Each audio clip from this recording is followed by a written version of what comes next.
Vamos a dar inicio a nuestra actividad. Estimados docentes, estudiantes y público en general que nos acompaña en esta oportunidad, reciban un cordial saludo a nombre de los estudiantes de la Escuela de Educación. Mi nombre es Mari Carmen Manosalva Pérez. En esta ocasión quiero dar gracias a Dios por haber logrado realizar estas actividades pese a las adversidades que hemos ido pasando.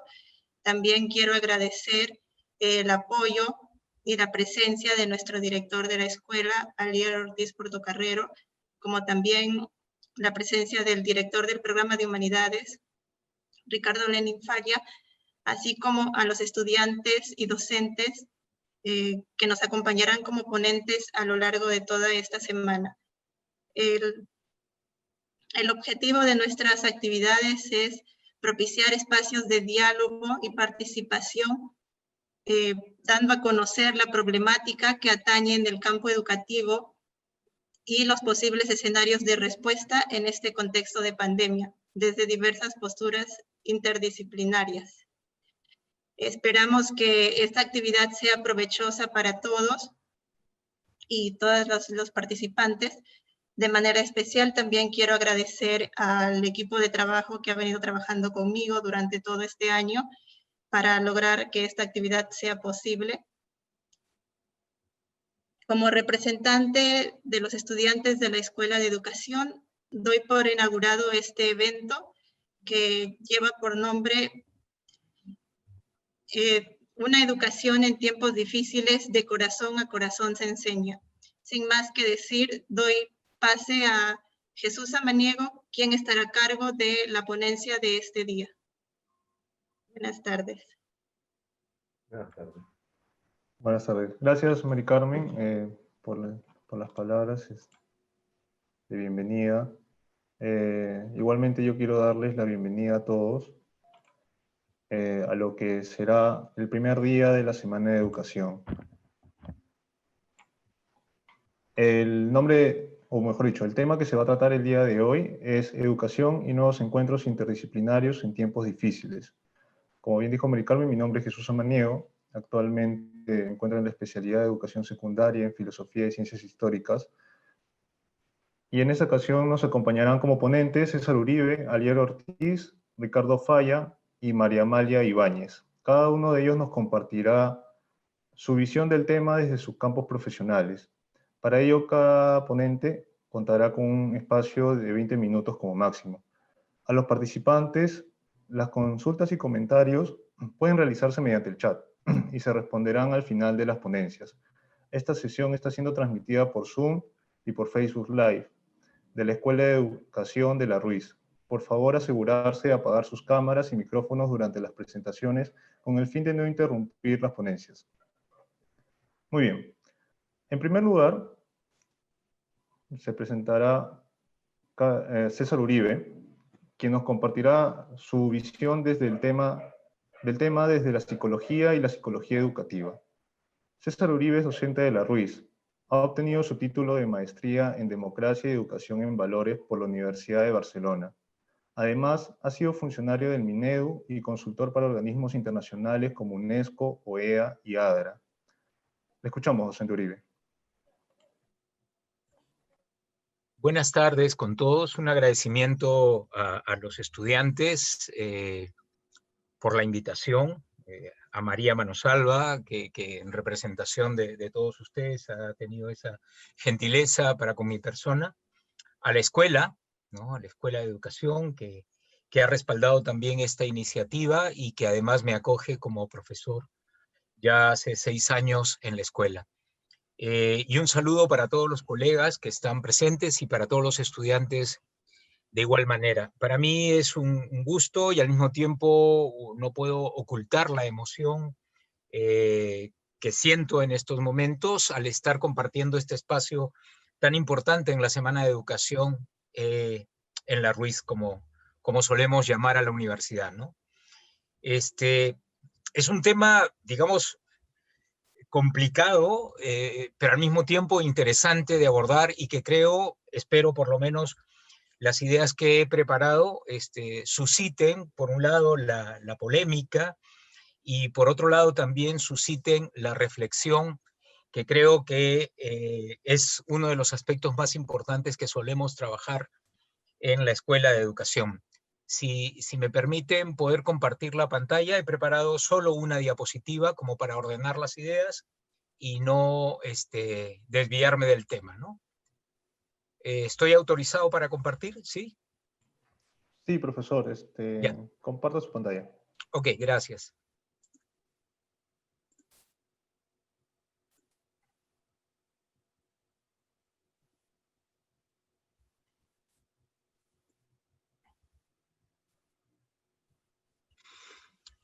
El título de esta tarde es Educación y nuevos encuentros interdisciplinarios en tiempos difíciles. La primera reacción, efectivamente, que me generó el título es estos encuentros interdisciplinarios se parte desde la perspectiva de que somos un conjunto de disciplinas que tenemos algunos propósitos, si no comunes, por lo menos vinculantes, y entiendo por eso que mi presentación va como psicólogo, ¿no? Dicho sea de paso, comentaré, como lo he hecho en muchas ocasiones con mis alumnos, que yo casi hasta me he olvidado un poco de la psicología porque toda mi vida he trabajado en educación. No solamente desde la academia, sino también durante muchísimos años en instituciones educativas de regular y de especial. No obstante, sí, efectivamente hay una formación psicológica que no puede perderse.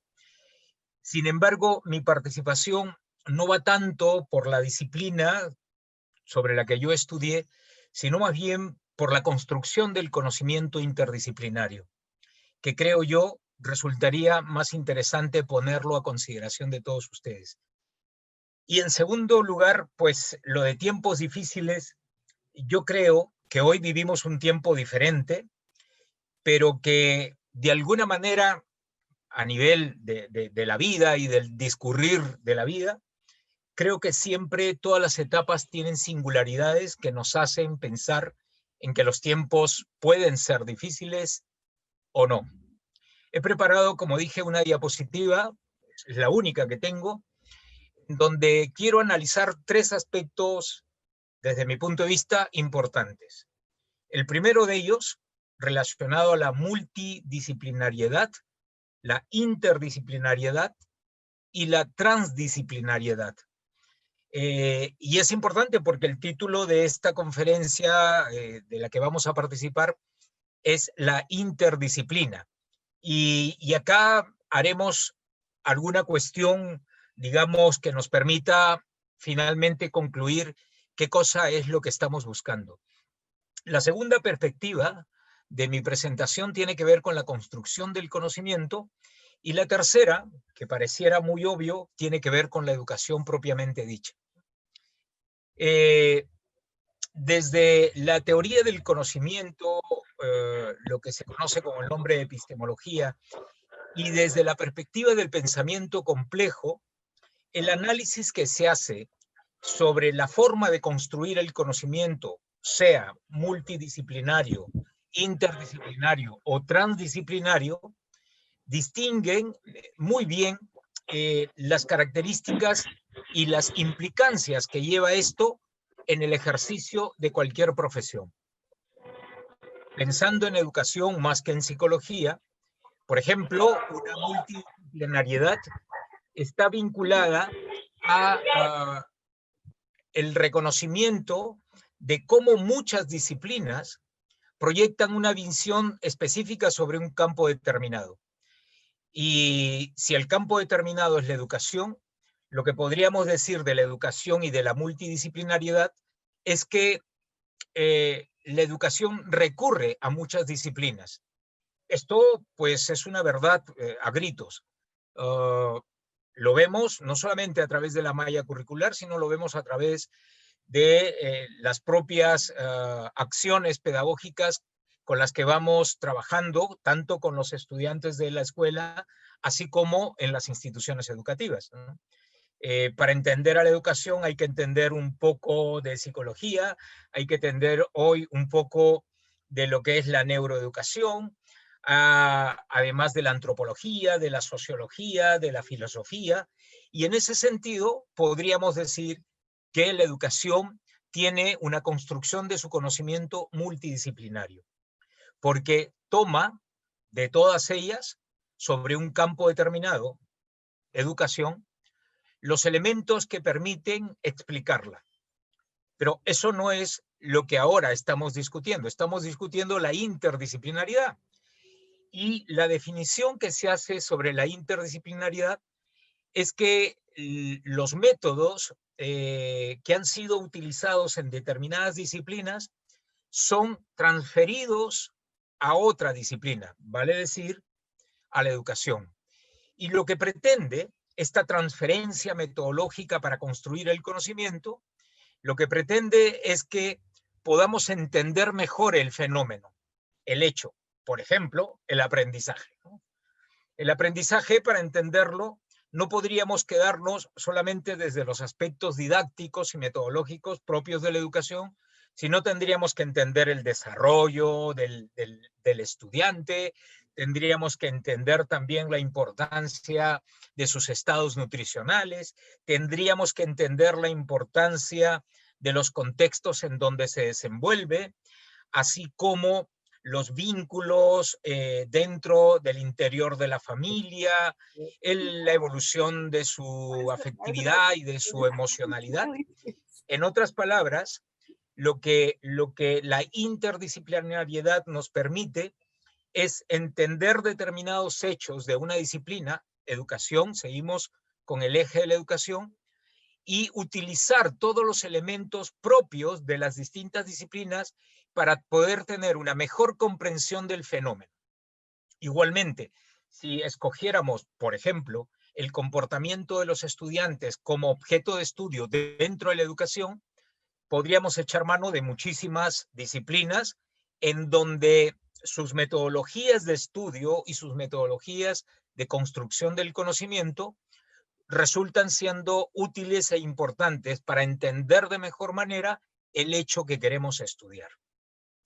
Y hasta allí, tengo entendido, vendría a ser un poco la participación. Entonces yo diría, por ejemplo, mi discurso tendría que haber sido: miren, la psicología es importante porque nos permite comprender los procesos cognitivos, los procesos morales y valorativos, nos permite comprender las formas como los aprendizajes se generan, nos permite comprender los vínculos y cómo la comunicación y la relación comunicacional entre docente y alumno permite la construcción de vínculos. Ok, todo eso podría decir desde la psicología, y entonces lo que estaría tratando de hacer es transferir mi conocimiento desde una disciplina, la psicología, a otra disciplina, la educación, para que a partir de esta transferencia de formas de estudiar a la persona pudiera servir para poder ampliar los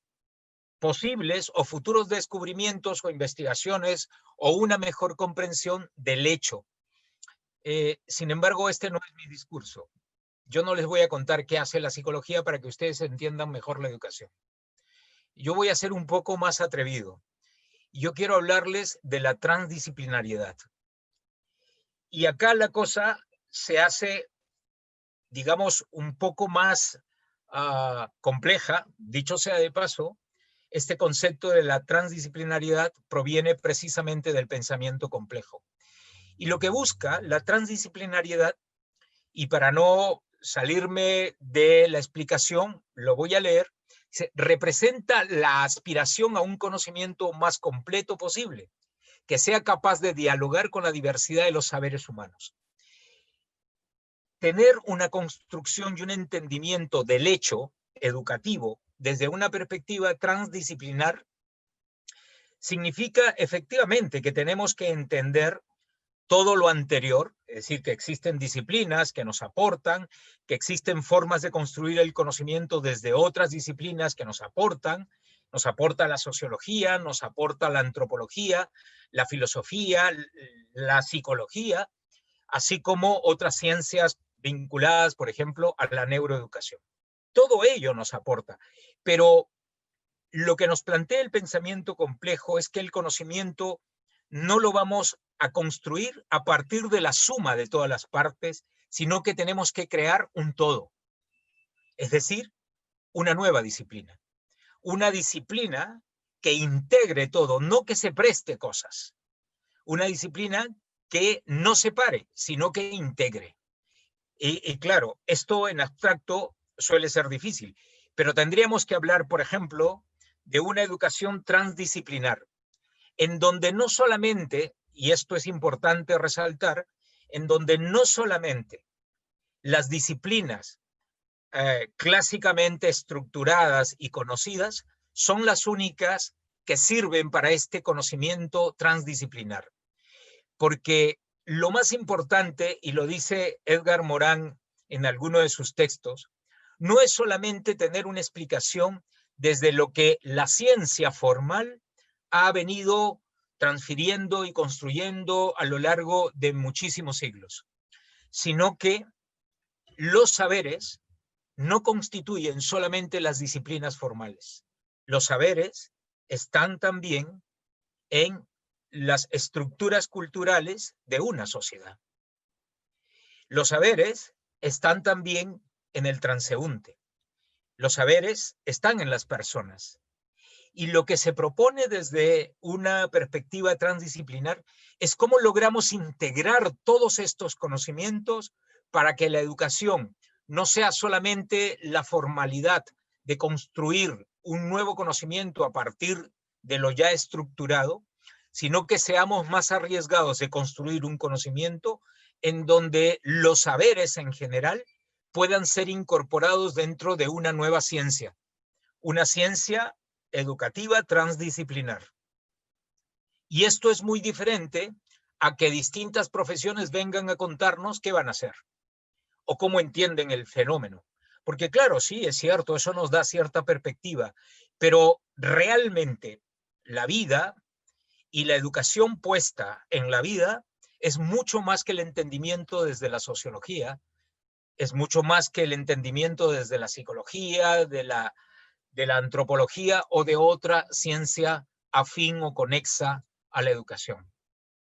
Entonces, es importante, pienso yo, desde mi punto de vista, que empecemos a cuestionarnos desde la propia convocatoria, ¿no? Lo que estamos buscando es una interdisciplinaridad, es decir, que nos cuentan distintas disciplinas para entender determinados hechos educativos, o lo que nos interesa es construir un saber integrador, un saber que se refleje en la educación, pero que integre al mismo tiempo, no solamente desde la formalidad disciplinaria, sino también desde el saber humano. Y por lo tanto, segundo punto, la construcción del conocimiento, nos dice Edgar Morán en distintas citas que he elegido, dice, no se trata de destruir, sino de conectar. Cuando nosotros trabajamos una educación que está, y como debe estar, totalmente vinculada a la sociedad, encontramos una serie de saberes, diversos saberes, que están colocados en cada uno de nuestros alumnos, en cada una de las familias y en cada uno de los docentes. ¿Y dónde quedan todos esos saberes cuando uno ingresa al aula? Pues quedan afuera, porque lo que le interesa al aula como espacio, digo yo, figurativo, lo que le interesa al aula, lo que le interesa al sistema, es que tú acredites qué saberes quiero que tú sepas, y no necesariamente qué saberes traes tú de la vida misma. Entonces aquí surge, todavía no me voy a adelantar, pero aquí surge entonces la pregunta, ¿cuál es el sentido de la educación? Es una educación que lo que pretende comprobar y que lo que pretende generar es que todos los que participamos de ella demostremos que sabemos lo que la educación espera que cada uno sepa, o lo que la educación es o debería ser, es la gran oportunidad para que los saberes, estos que traemos todos, porque todos los tenemos, realmente encuentren el espacio para construir integralmente esto que hemos llamado un conocimiento transdisciplinar. La complejidad, como dice Moral, concierne no solamente a la ciencia, sino también a la sociedad, a la ética y a la política. Es decir, no podemos dar la espalda, no puede, por ejemplo, lo que viene ocurriendo hoy en la mayoría de instituciones de educación básica e incluso también en las universidades. ¿Qué cosa es lo primero que se hizo en una situación de pandemia? Pues mira, fíjate tú cómo lo haces, pero tenemos que ejecutar el sílabo para la universidad y para las instituciones educativas de la básica, especial y alternativa, continuar con su programa curricular y su programación curricular. O sea, ¿cuál es el mensaje? Afuera no pasa nada, aquí no pasa nada. Todo sigue igual porque tenemos que seguir generando los aprendizajes que están previstos. Si eso es el real sentido de la educación, entonces no tendría tampoco mayor razón de ser pensar en otras disciplinas y mucho menos pensar en una transdisciplinariedad. Yo creo que el tema que nos convoca hoy no solamente lleva a un cuestionamiento epistemológico de la construcción del conocimiento en educación, sino nos lleva también a un cuestionamiento de lo que significa el sentido de la educación, más aún en contextos como los que venimos viviendo.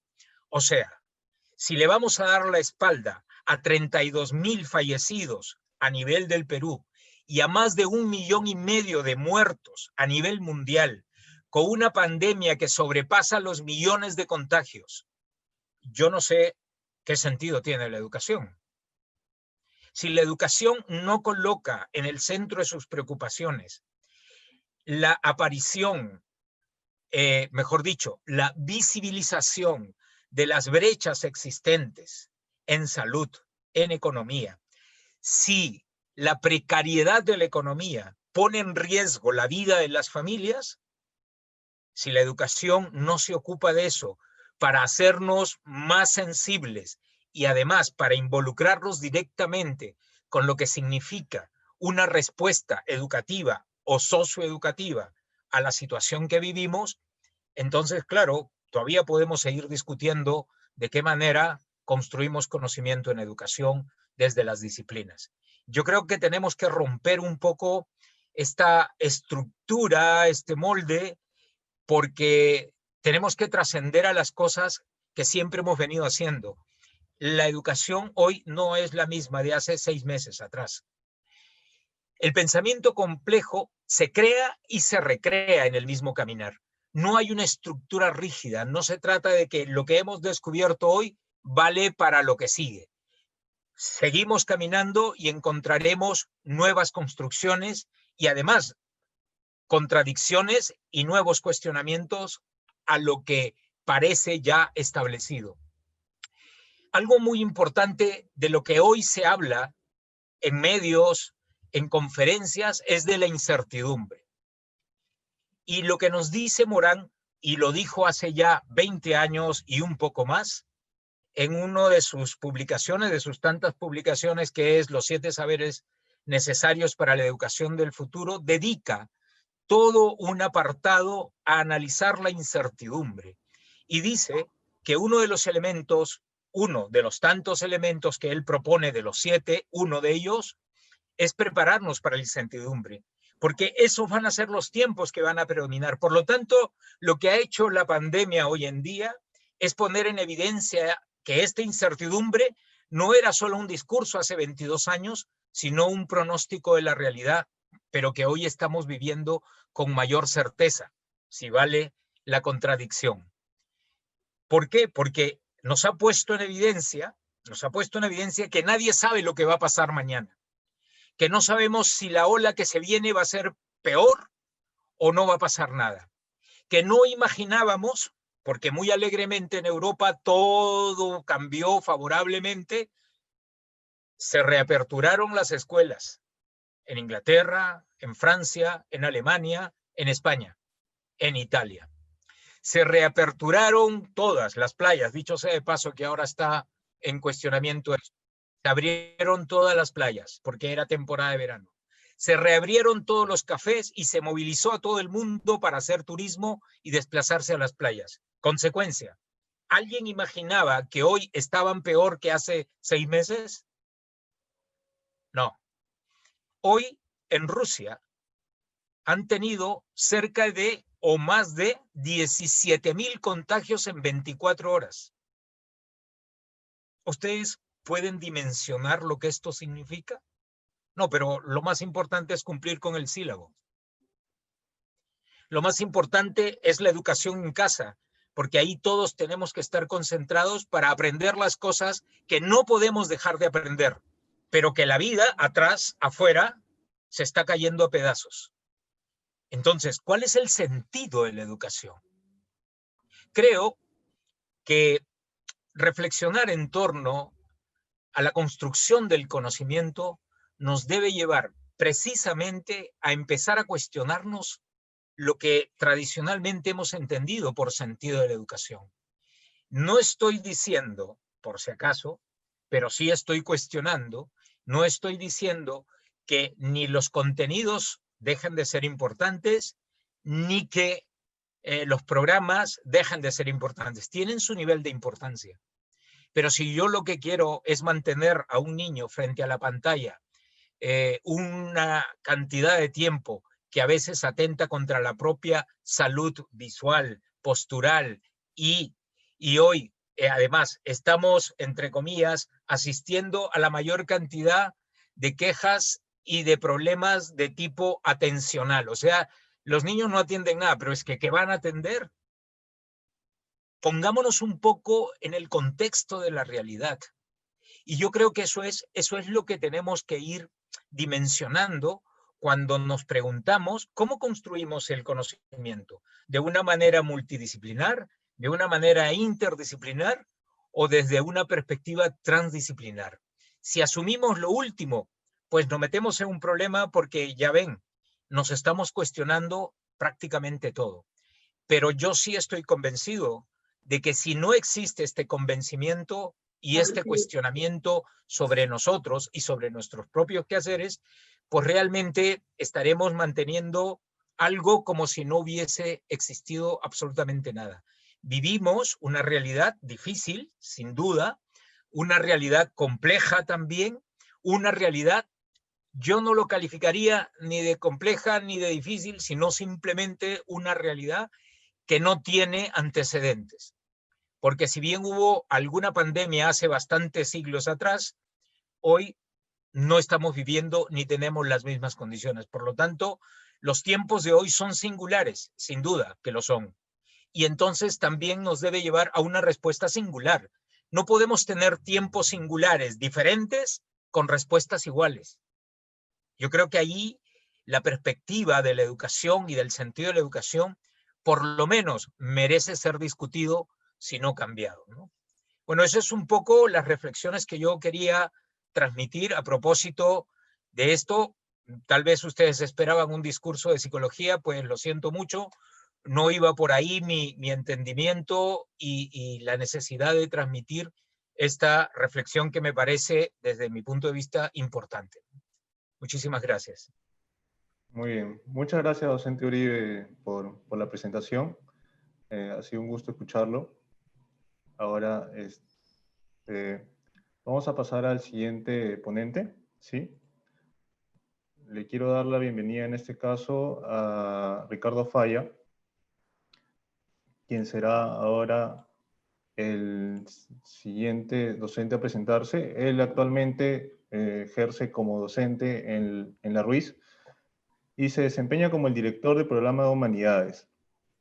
Además, es candidato a doctor en Humanidades en la Universidad de Piura y maestro en Historia de la Filosofía por la Universidad Nacional Mayor de San Marcos. Le escuchamos, docente Falla. Bien, muchas gracias, estimado. Voy a leer mi ponencia. ¿Me escuchan bien? ¿Sí? Sí, sí, profesor. Profesor. Ya. Sí. Sí, gracias. Entonces voy a leer mi ponencia y iré comentando en la medida que que vayan surgiendo cosas ahí que yo vea que sean importantes, la necesidad de comentar, ¿no? Bien, voy a leerla y empezaremos nuestra reflexión. Educación y nuevos encuentros interdisciplinarios en tiempos difíciles, ¿no? Bien, el ejercicio humano de la educación siempre se ha encontrado en tiempos difíciles, sobre todo cuando surge de una conciencia crítica que examina la práctica educativa. En ese sentido, podemos identificar un primer despertar crítico en el giro hacia el humanismo que se dio en Atenas durante el siglo V antes de Cristo, cuando Platón, influido por su maestro Sócrates, reconoció el radical valor de la educación al hermanar el cultivo del conocimiento verdadero con la necesidad cívica del bien común. Es decir, vinculando la episteme con la ética política. Así, desde el momento en que se incide en la problematización teórica y moral sobre la educación, vamos a encontrarnos en tiempos difíciles. O sea, los tiempos difíciles son lo constante. ¿Por qué ocurre esto? Porque al plantearnos un ideal, es decir, un deber ser, inmediatamente surgen las obvias comparaciones con lo real, con lo concreto, con la praxis. Afortunadamente, esto ha ocurrido, porque al descubrir o al inventarnos que existen determinados ideales regulativos o modelos ideales en todos los ámbitos, incluso en el ámbito educativo, podemos avanzar, adaptarnos, evolucionar y a la larga crecer.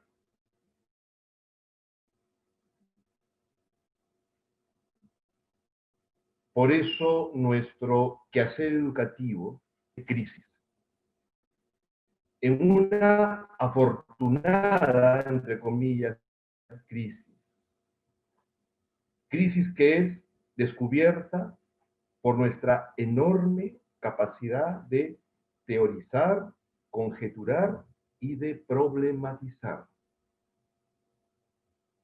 Pues sin esa problematización, nuestro quehacer sería inútil. Sería la evidencia que la educación es una entidad académica muerta. Nuestra incesante capacidad para la problematización descubre que las sociedades humanas son entidades altamente complejas, en las que interactúan un conjunto de elementos que las transforman en realidades, usaremos una metáfora geométrica, en realidades poliédricas, que solo pueden ser comprendidas si la mirada es igualmente poliédrica, es decir, compleja. Y ahí que sea necesario acercarse a los procesos del mundo social desde una perspectiva multidisciplinaria, como fue desde sus orígenes el pensamiento. Pero esta perspectiva multidisciplinaria es al mismo tiempo crítica. Es decir, es capaz de situarnos constantemente en esos dos planos, en el plano de la expectativa regulativa y en el plano fáctico de los hechos. Además, debemos situarnos en el plano de la indeterminación, porque la sociedad y sus instituciones, entre ellas la educación, están abiertas a la indeterminación.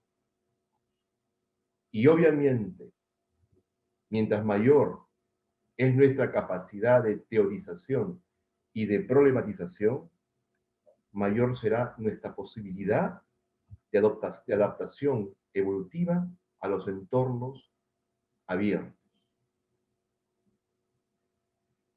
Ello nos lleva a concluir que la educación, como proceso integral del mundo social, es una entidad compleja, que precisa ser tratada como tal, evitando cualquier reduccionismo técnico, pues es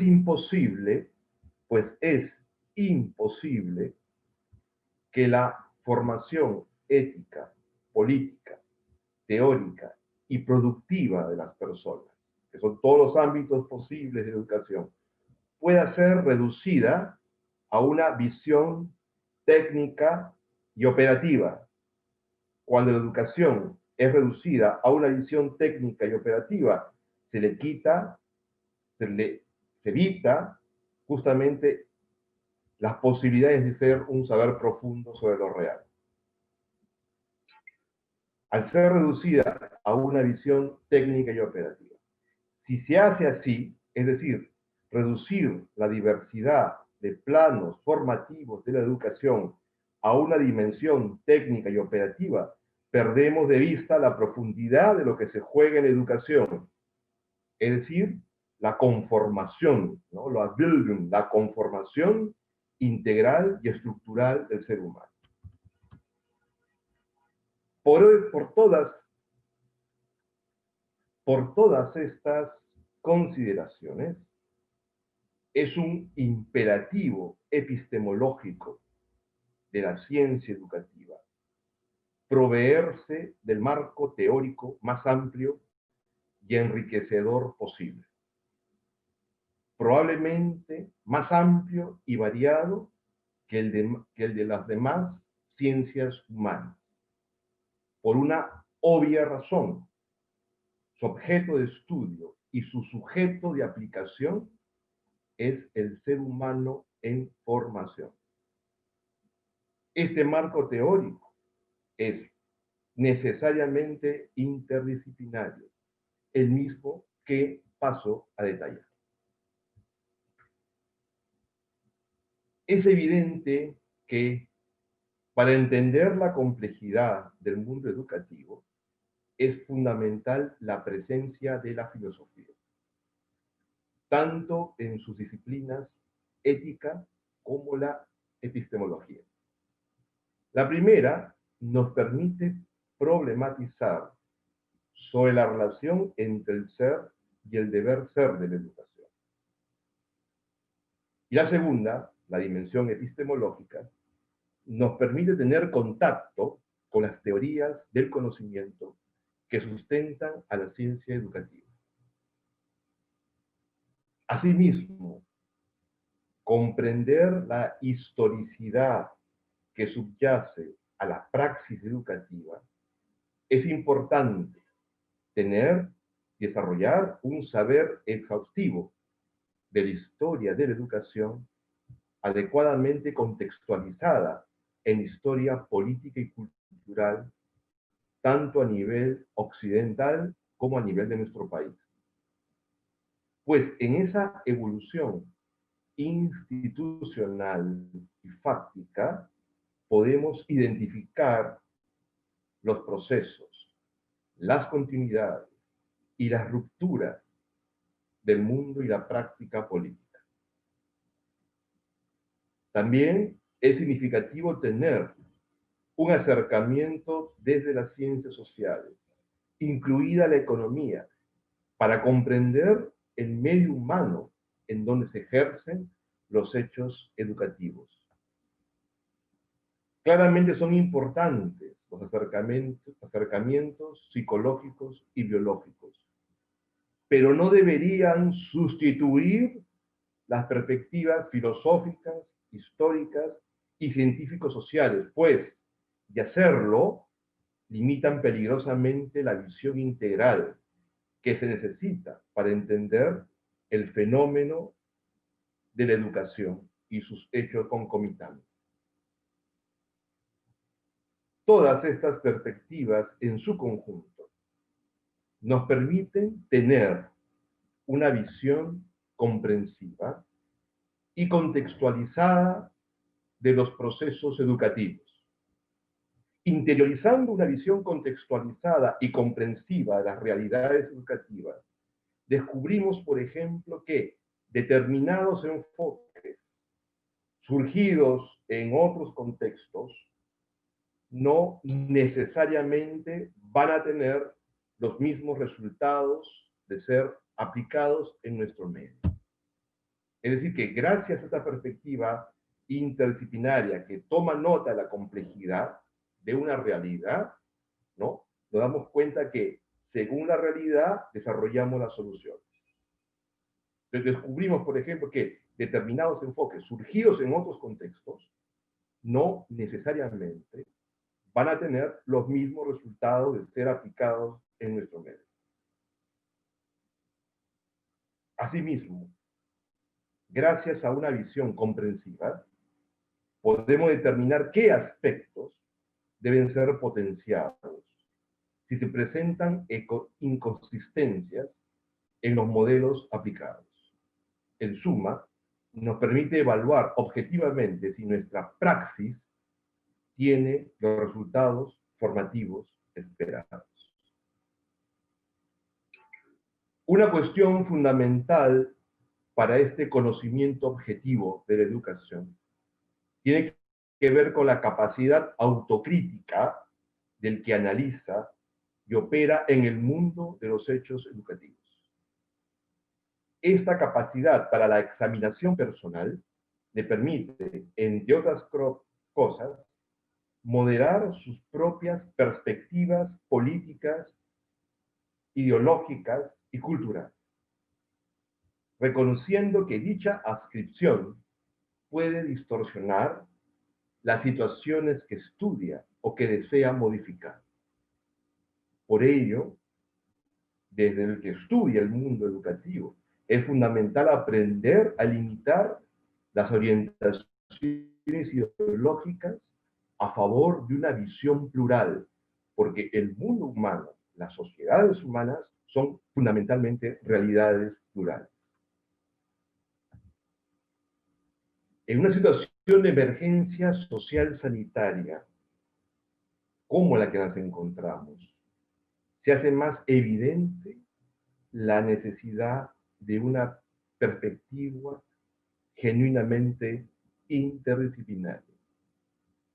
Pues la COVID-19 y sus efectos sociales y culturales han puesto de manifiesto y la fragilidad de nuestro sistema de conocimiento. En el caso del sistema del saber, que es lo que nos atañe en el ámbito educativo y académico, se hace evidente que no somos una sociedad, en el caso nuestro, no somos una sociedad del conocimiento sistémico. Carecemos, por lo tanto, de una respuesta teórica articulada para enfrentar situaciones de alta complejidad, como la que estamos viviendo. Esto se debe a que, al haber preferido visiones operativas que rompen las relaciones entre ciencia y técnica, se observa que las soluciones a la variedad de problemas que se nos presentan suelen ser soluciones fragmentarias. En esta situación hay una enorme responsabilidad de la educación como política pública, pues el énfasis en lo procedimental operativo fue reduciendo nuestras capacidades de formarnos en el pensamiento complejo, poco dispuesto a la problematización teórica y a la generación de hipótesis de carácter imaginativo. Un problema complejo solo puede ser resuelto desde una perspectiva compleja. Es decir, una perspectiva que considere la interdisciplinariedad, no solo como un enunciado declarativo, sino como una firme disposición a ver el problema desde diversos ángulos interrelacionados. De ahí que el valor de la reflexión teórica, crítica y especulativa. De ahí la importancia de formar personas competentes para la problematización rigurosa y crítica. Hay algo peor que un problema de altísima complejidad: no saber qué hacer frente a este tipo de dificultades extremadamente complejas. Y la reciente situación de emergencia ha evidenciado las enormes carencias para enfrentar estos niveles de altísima dificultad. Así como se está evaluando la pertinencia de los modelos económicos aplicados en el Perú en las últimas 3 décadas, de pronto sería de gran ayuda examinar la pertinencia de los modelos y enfoques educativos que se fueron aplicando en nuestro medio también en las últimas décadas. Convencidos que el ejercicio crítico es fundamental para reconocer errores, debemos retornar este sano ejercicio universitario y académico. Muchas gracias. Muchas gracias por su participación, docente Falla. Quisiera aprovechar para invitar a nuestros participantes a realizar sus comentarios y preguntas a través del chat. Estas serán leídas al finalizar las ponencias. Muy bien, ahora le quiero dar pase a María Amalia Ibáñez para que nos comparta su visión del tema desde la antropología educativa. María Amalia Ibáñez es docente de la Ruiz, ha obtenido los títulos de doctorado en Ciencias Naturales con la orientación en Antropología Social por la Universidad Nacional de La Plata y de maestría en Ciencias Sociales con mención en Educación Bilingüe y Lenguas Indígenas por la Facultad Latinoamericana de Ciencias Sociales. Le escuchamos, docente Ibáñez.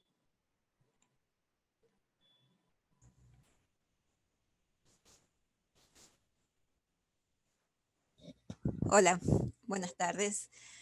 Bueno, en primer lugar quiero agradecer la invitación al Centro de Estudiantes, a Mari Carmen. También saludo a los colegas que componen esta mesa, donde estamos tratando en realidad un tema que considero que es complejo, pero a la vez necesario de abordar. También saludo a todos los presentes, Imalayan Kayankichis, Turaykuna, Ñanaykuna. Y quiero aclarar que lo que voy a tratar no es un tema que yo haya investigado, en el cual me especialice, sino que lo voy a abordar reflexionando desde mi propia experiencia antropológica, es decir, dentro del campo de la investigación en la educación y pueblos originarios. Quisiera compartir una pequeña presentación, no sé si puedo, Jesús. Sí, profesora, sí puede compartir su pantalla. Bien.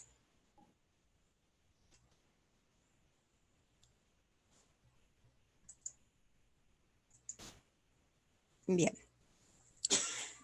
Entonces, en primer lugar, quiero partir desde el contexto particular en el que hace aproximadamente unos 8 meses estamos viviendo.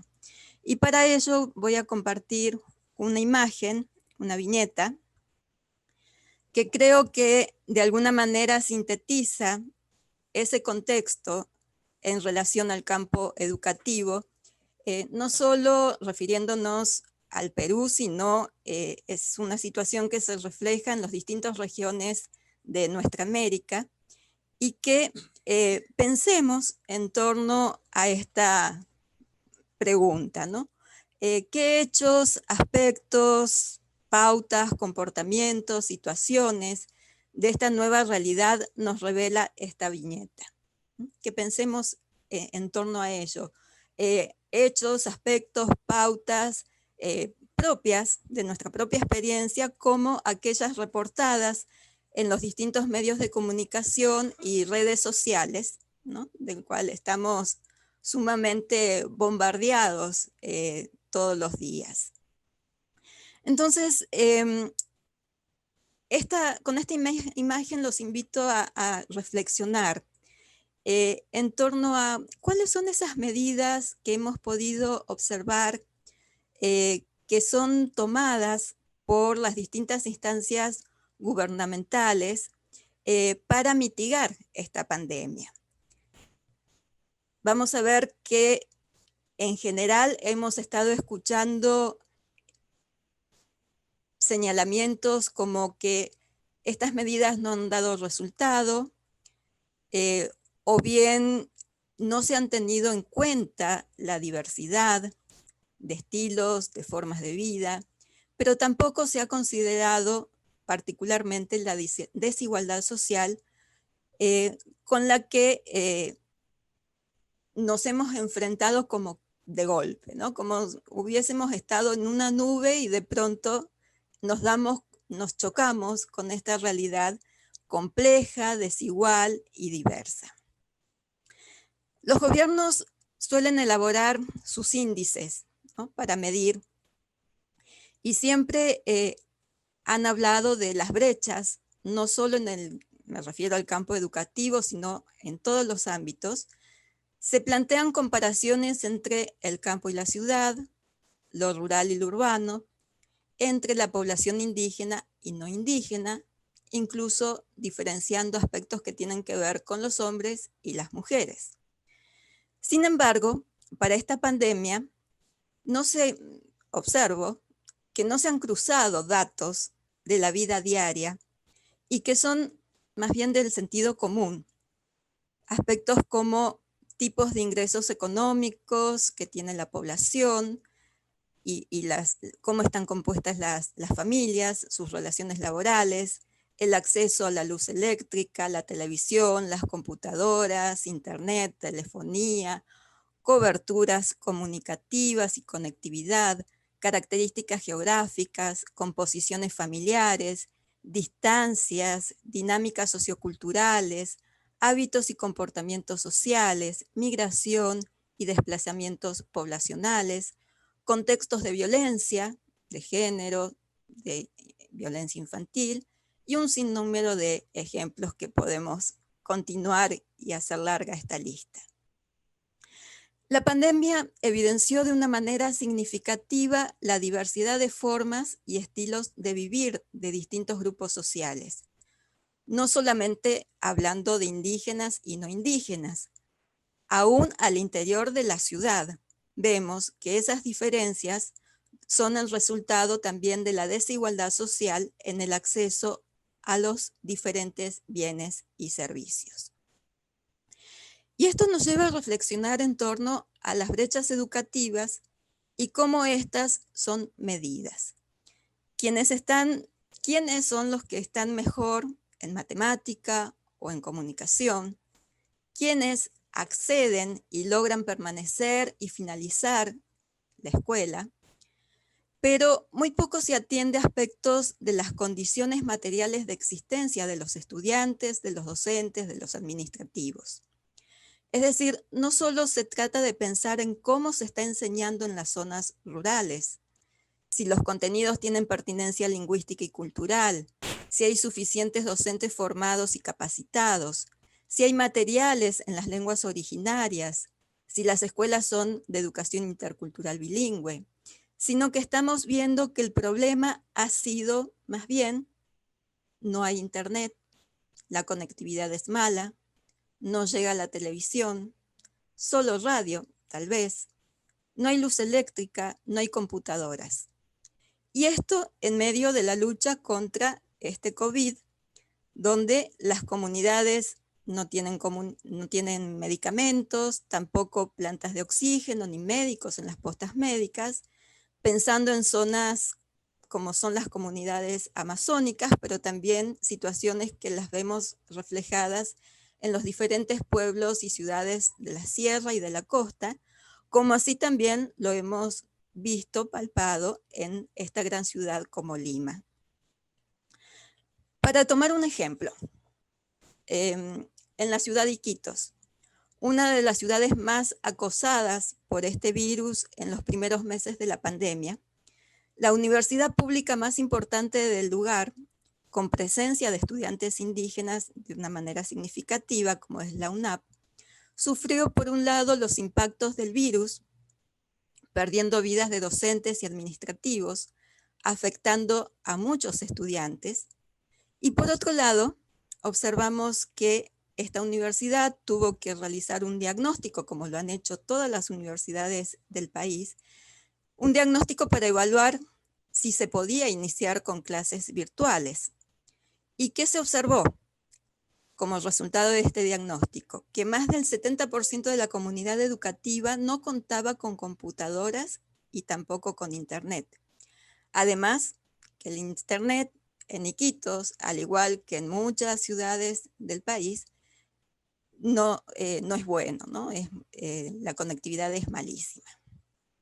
Por lo tanto, esta universidad tuvo que capacitar a los administrativos, a los docentes, a los estudiantes en el uso de las TICs, dar computadoras, tablets y módem para poderse conectar a través del internet. Inició sus clases recién el 1 de julio y pudo distribuir los módem, los 2000 módem que se compraron para entregar a sus estudiantes recién en el mes de octubre. Entonces, ¿qué podemos sacar de esta imagen que sintetice de algún modo toda esta situación cruda, ¿no?, de la realidad que estamos viviendo? Podemos decir que en general los estados y las distintas instancias gubernamentales toman medidas que pocas veces tienen en cuenta la realidad sociocultural de la población. Y aquí nos hacemos la pregunta, ¿por qué? ¿Por qué ocurre esto? Las razones son muchas y múltiples, muchas veces por desconocimiento, otras por predominar políticas de negación e invisibilización de la diversidad, por un predominio de determinados intereses de distinta índole, pero también por no dialogar y considerar las diferencias. No se intercambia, no se trabaja de manera colectiva y comunitariamente, y tampoco se valoran las distintas perspectivas. Es decir, no se trabaja de una manera interdisciplinaria y con los especialistas.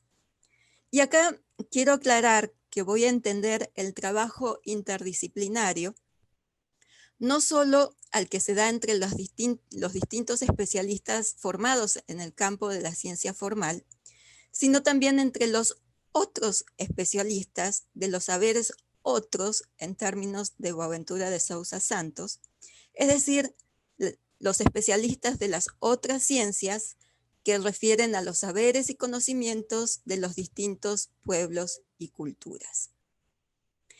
Y en este punto me voy a detener. El tema de la mesa es la educación y los nuevos encuentros interdisciplinarios en tiempos difíciles.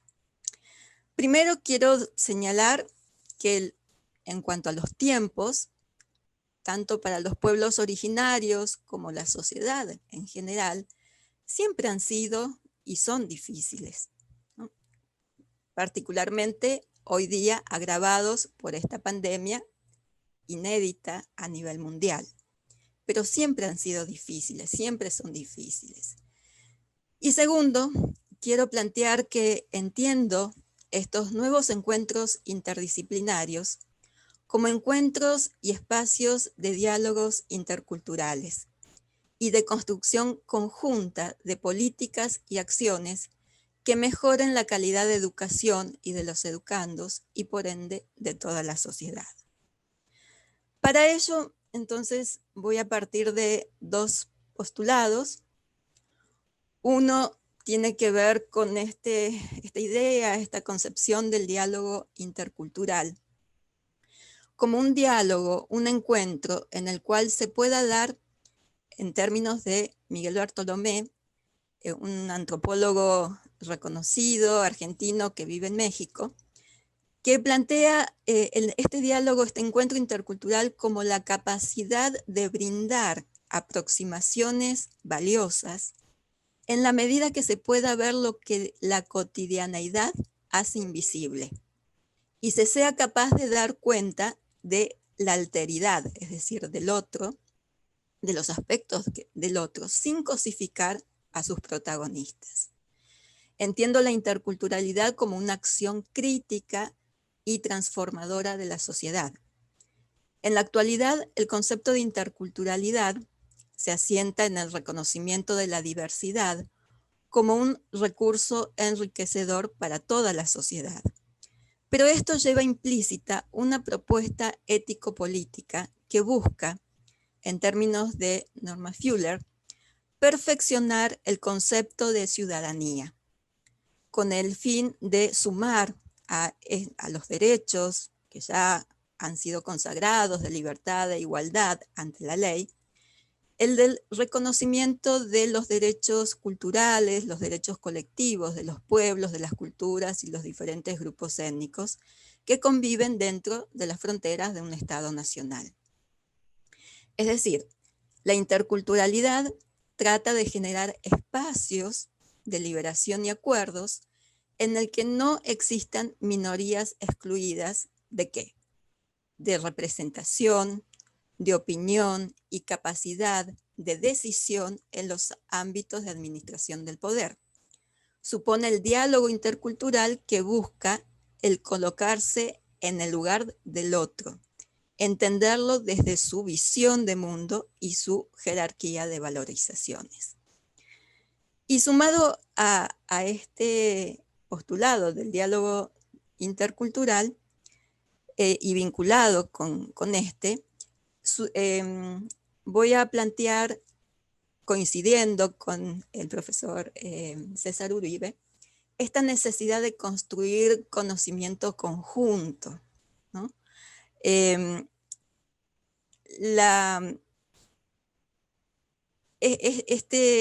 Esta idea, ¿no?, de construir conocimiento conjunto con el otro, con la alteridad, tiene que ver con el planteamiento de, yo lo he aplicado principalmente en el campo de la investigación y en todo mi quehacer como profesional, como educadora, como antropóloga, el poder generar, ¿no?, a lo largo de la investigación resultados que son el producto de un trabajo conjunto con los otros, con mis interlocutores, donde aparezcan sus preocupaciones, las necesidades, las reflexiones, los saberes, los sueños, las utopías de ellos. Al tiempo que, a su vez, mientras avanzamos en la investigación, estamos dialogando con la academia, con las otras disciplinas, ¿no?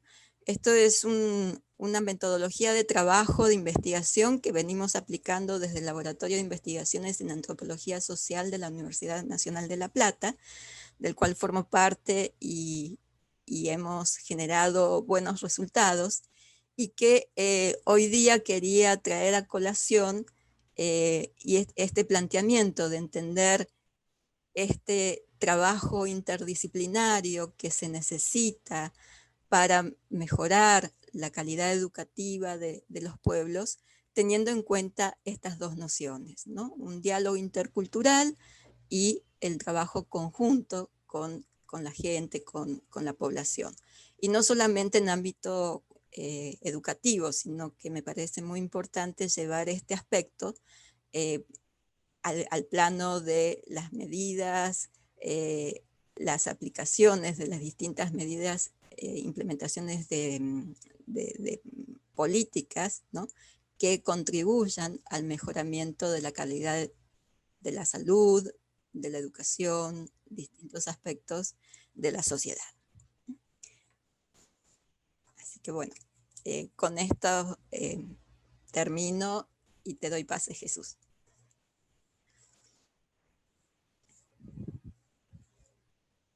Muchas gracias por su presentación, docente Ibáñez. Muchas gracias por los comentarios y por sus aportes. Ahora, finalmente,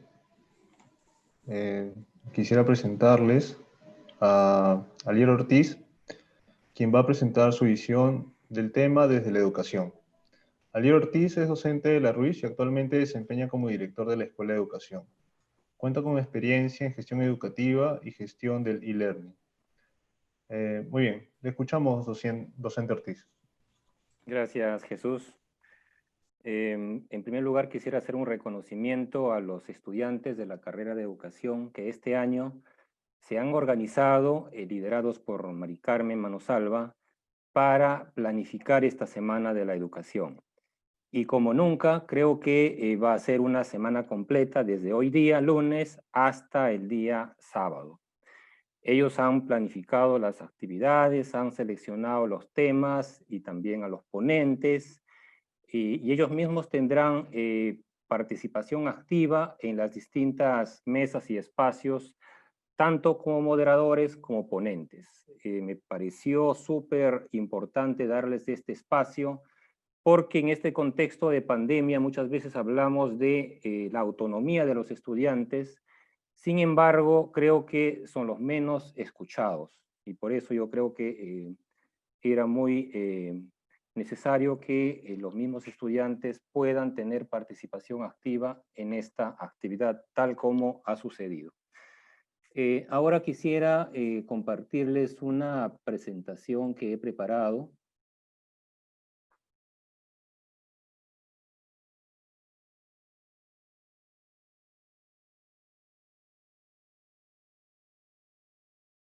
Bien, complementando la visión muy interesante que nos presentaron tanto César como Ricardo y Amalia, yo quisiera referirme en este caso al derecho a la educación y el cumplimiento de este derecho en este contexto de pandemia. Entonces vamos a ver cómo también en el cumplimiento de este derecho se encuentra la perspectiva interdisciplinaria, ¿no? Están presentes el derecho, la sociología, la antropología, la historia, la filosofía, la economía. ¿Y cuál es el enfoque de la educación en este contexto que, como bien lo dijo César, creo que cobra su real dimensión? Estos van a ser los temas que voy a abordar de manera breve. En primer lugar, la educación como un derecho fundamental. Luego, el derecho a la educación en situaciones de emergencias y la respuesta educativa en situaciones de emergencias. Hay que partir de la constatación de este hecho, que ya ha sido mencionado creo que por todos, ¿no? La magnitud de la crisis ante la cual nos encontramos. Una crisis ciertamente sin precedentes. Y esto viene sumado al hecho de que es una crisis no solamente para el Perú, sino que estamos hablando de que este cierre de escuelas en la modalidad presencial, pues se ha producido prácticamente en la mayoría de sistemas educativos del mundo. Y a esto se suma pues que estamos ante una crisis sanitaria, económica, social y en el caso de Perú, lamentablemente, también en una crisis política. Y cabe recordar también que previo a esta crisis, ¿no? Que nos vino de manera repentina, ya estábamos atravesando desde hace décadas, ¿no? En una crisis educativa, referida a infraestructura educativa, a la calidad de los aprendizajes, a la desigualdad e inequidad a la cual hacía referencia Amalia, a los temas de exclusión, a la brecha digital enorme que nos ha impedido dar una respuesta más oportuna a esta crisis. Entonces, en primer lugar, la afirmación principal es que la educación es un derecho humano fundamental. Y esto está reconocido en un conjunto de declaraciones, convenciones, normas, guías, tanto internacionales como internas, ¿no?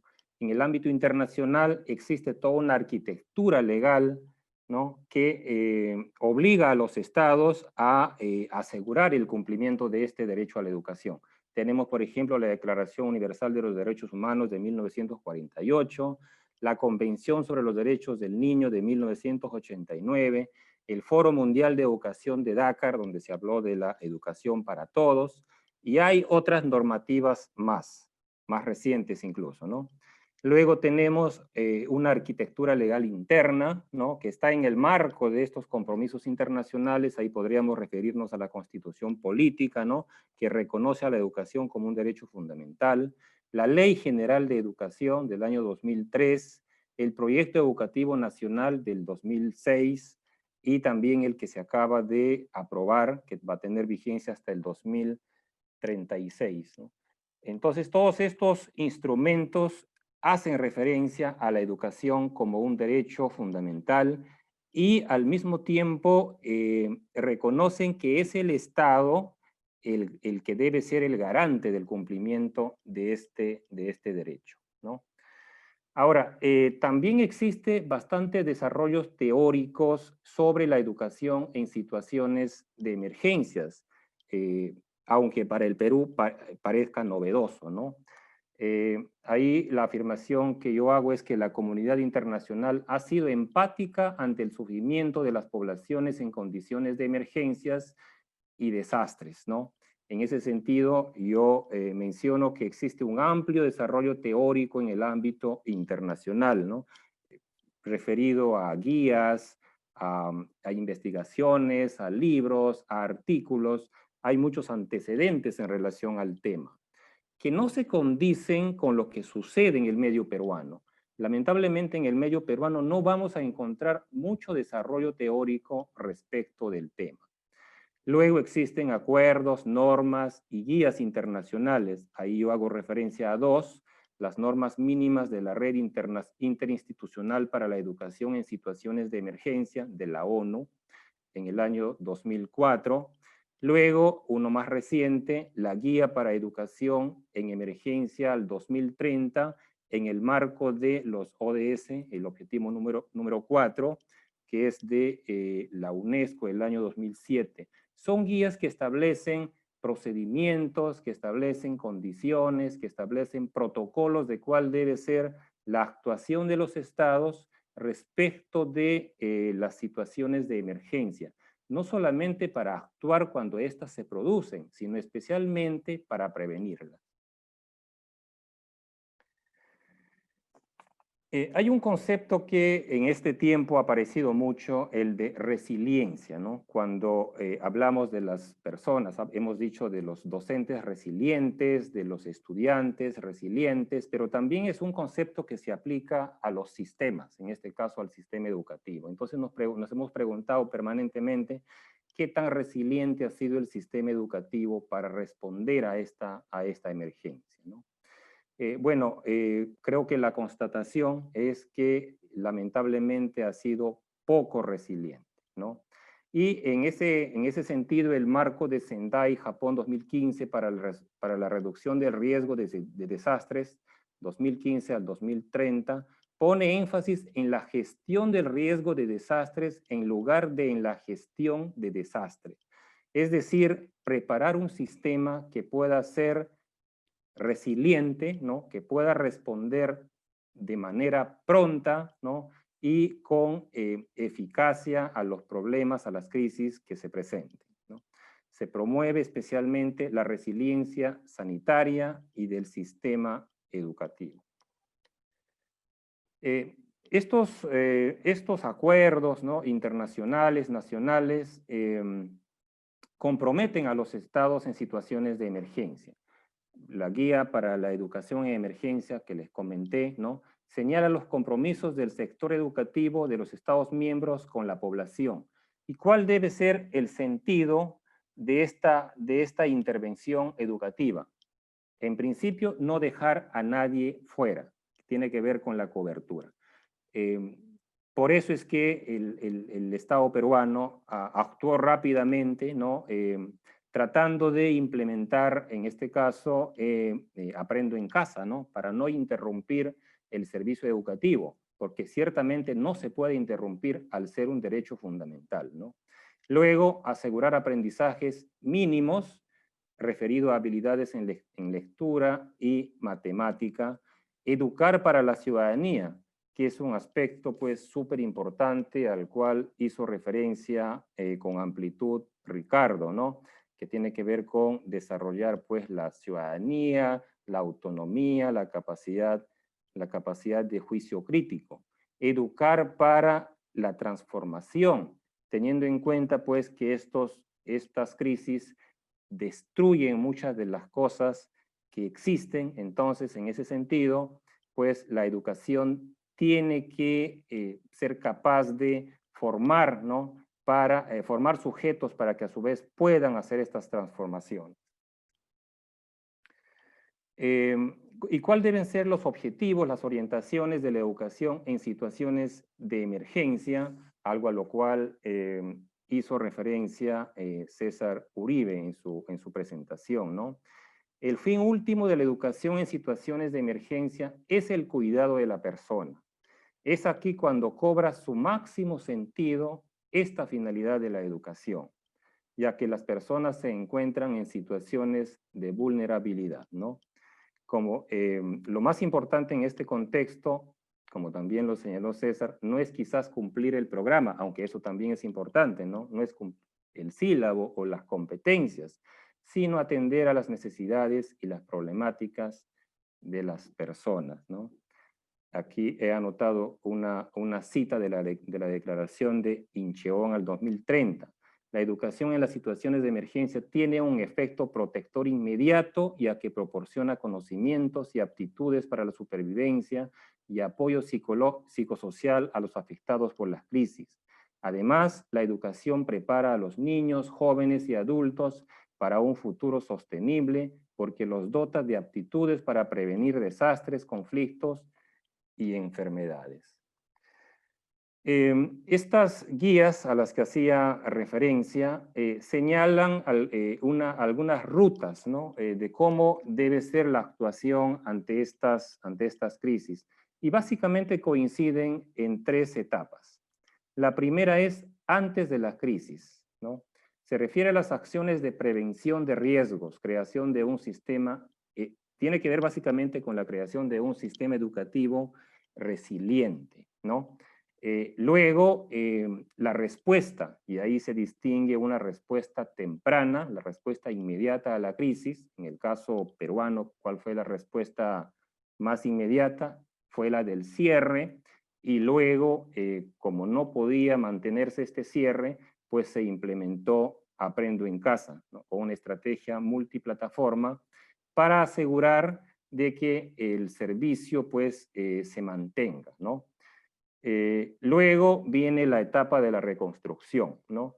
Que implica acciones para subsanar, compensar situaciones y reconstruir, fortalecer el sistema. Muchas veces se dice que estas crisis también son una oportunidad para hacer grandes cambios o para hacer reformas, ¿no? Ciertamente muchos coinciden en eso, ¿no? Pero lamentablemente en el caso, en el contexto de esta pandemia, pues va a haber mucho trabajo por delante respecto de la reconstrucción, ¿no? Porque implica pues un presupuesto gigantesco, ¿no? Y teniendo en cuenta además pues que nuestra economía ha quedado o va a quedar pues muy devastada, ¿no? Y lamentablemente no se están pues implementando acciones, mejoras, como sí se está haciendo, por ejemplo, en el sector salud, ¿no? El sector salud más bien creo que va a quedar de cierta forma pues más implementado, ¿no? Por ejemplo, si antes solamente teníamos 100 camas UCI, pues ahora creo que van a quedar más de 2.000 camas UCI, ¿no? Y entonces eso ya queda. En cambio, en el sector de educación, pues lamentablemente eso no está sucediendo, ¿no? Y luego quiero referirme a los actores principales, ¿no? bueno, en primer lugar, el Estado a través del Ministerio de Educación, que ha tenido un rol protagónico, ciertamente, ¿no? A través de la implementación de Aprendo en Casa y otras acciones que ha implementado. Y la constatación aquí es que todos hemos mirado al Ministerio de Educación, al Estado en general, para resolver esta crisis, ¿no? Nadie ha mirado al sector privado como una solución. Todos nos hemos volteado a mirar al Estado, ¿no? Eso nos dice algo, ¿no? Luego, un actor principal, pues, siempre es el docente, ¿no? En esta pandemia han sido los grandes protagonistas, ¿no? De cierta forma han sido lanzados a la piscina y han tenido que aprender a defenderse, ¿no? Y están en esa lucha, en esa brega, ¿no?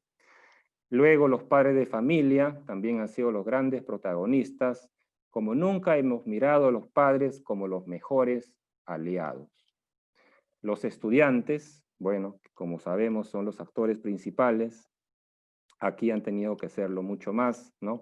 Creo que todos hemos mirado algunas imágenes de estudiantes en las zonas rurales que se suben a los cerros para captar una señal de internet, ¿no? En ese sentido han tenido, pues, que buscar distintas alternativas, ¿no? Y mirando hacia el futuro, bueno, nos toca pues recuperar lo perdido en términos de aprendizajes. Sabemos que el Ministerio de Educación está implementando algunas acciones, ¿no? Para, de cierta forma, recuperar estos aprendizajes, ¿no? De aquellos estudiantes que no han podido conectarse. Lo que dicen muchos es que lamentablemente va a haber un gran porcentaje de estos aprendizajes pues que no se van a poder recuperar, ¿no? Mirando hacia el futuro también vamos a tener que pensar en un cambio del modelo educativo, ¿no? Ricardo hacía referencia a eso, ¿no? ¿Cuáles van a ser esas líneas? ¿Hacia dónde debe mirar nuestro sistema educativo? Luego, lo que ya había comentado, creo que de manera reiterada, ¿no? Caminar hacia un estado más resiliente, que esté más capacitado, mejor preparado para atender la educación y también para atender posibles eventos futuros como los que estamos viviendo actualmente. Bueno, eso yo quería compartirles desde una visión creo que un poquito más diferente de las presentadas en las ponencias anteriores. Muchas gracias. Muchas gracias, docente Ortiz, por su participación. Ahora pasaré a leer las preguntas que algunos de los participantes han realizado y pasaré a leerlas en su conjunto y tienen la palabra luego los ponentes para poder responderlas. Primero hay una pregunta para el docente Uribe, de parte de Amanda Pedraza, que dice, en la actualidad, ¿cómo se debería potenciar el conocimiento significativo como un saber integrador para responder desde las demandas pedagógicas? Luego, María Díez hace dos preguntas. La primera es, ¿el diálogo intercultural solo será posible si se reconoce la diversidad desde las perspectivas socioeconómica, sociológica y antropológica? ¿Cómo las políticas en nuestro país están considerando esta diversidad y el diálogo intercultural? ¿De qué manera la educación en la diversidad podrá tener un espacio post-pandemia? Y luego pregunta, desde la mirada de los cuatro ponentes, ¿cuáles son las respuestas para la reconstrucción de una propuesta educativa que acepte y construya desde y para la diversidad? Muy bien, docentes. ¿A quién le gustaría responder a alguna de las preguntas que acabo de mencionar? Tienen la palabra ahora ustedes.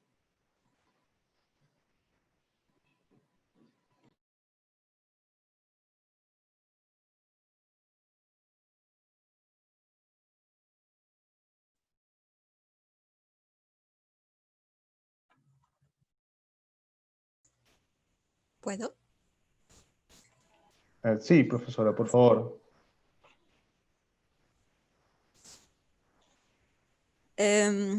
Bueno, como las preguntas son en relación al diálogo intercultural, sabemos que las relaciones interculturales siempre entre los pueblos han existido, pero estas relaciones generalmente no han sido positivas, siempre han sido adversas, ¿no? Siempre hay un grupo que domina sobre los otros. La idea, la postulación de una interculturalidad va un poco más allá de la relación intercultural, ¿no?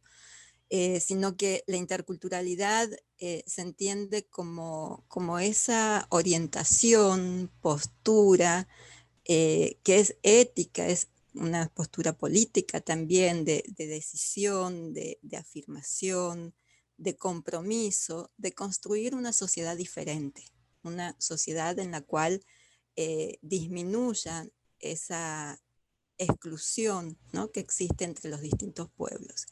Y eso implica también una construcción de una sociedad que incluya a una ciudadanía distinta, ¿no? En el sentido de que no sea una ciudadanía, si bien sabemos que desde lo que se reconoce a través de la Constitución Política de los Estados Nacionales, todos somos iguales ante la ley, ¿no? Todos tenemos los mismos derechos. Sin embargo, sabemos que hay una gran diversidad de pueblos, de grupos sociales, culturales, que conforman el Estado Nacional y que hay derechos específicos, exclusivos, particulares, que le pertenecen a determinados grupos. Y esos derechos particulares no han sido reconocidos a lo largo de la historia del Estado-Nación.